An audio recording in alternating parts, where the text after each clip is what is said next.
Hey, and welcome back to the Grace Baja build. It's about the middle of December, and we've made a lot of progress here.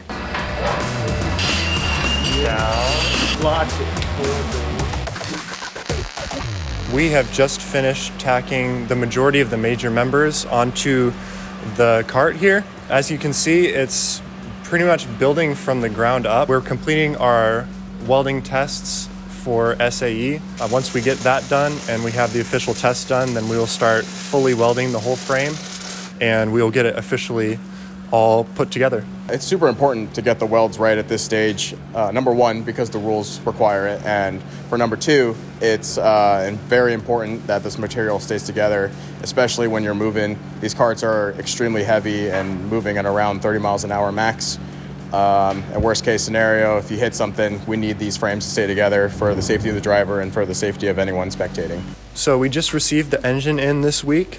The engine is not able to be modified. There are very strict rules about the engine so that everybody has a fair competition, and that's not one of the factors. For this competition, we have an SAE regulated gas can, so that will replace the stock gas can that comes on the CH440. So another thing we've been doing is getting the flanges ready to connect the control arms. We sent some flanges out to send, cut, send. We couldn't bend them though, so we ended up cutting them and welding them like this. So the premise of this is it'll fit in like this. It'll weld there and weld here, and they'll rotate in this pivot spot. We also had these mini flanges send out. They're on both sides of the upper and lower control arms, and we have it designed so they can be interchangeable. The suspension and the control arms are going to come into play in the rock climb, just being able to move well and fluidly. If this goes wrong, this is where the wheels are attached, so the wrong angle, that could just restrict the up and down movement. Our tire assembly is pretty much complete. Everything here in white and red will be eventually either sent out to be made or will be made in-house here out of some sort of steel or aluminum. So starting out, this is our upright. It's just a 3D printed model that we're gonna make in-house later on. These are our rotors. We're running Willwood PS1 calipers.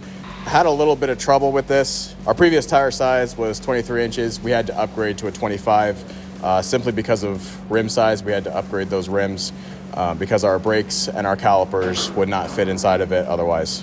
All these components are finally fitting together, which is a huge milestone for us. So these are blocks of 4130 steel chromoly.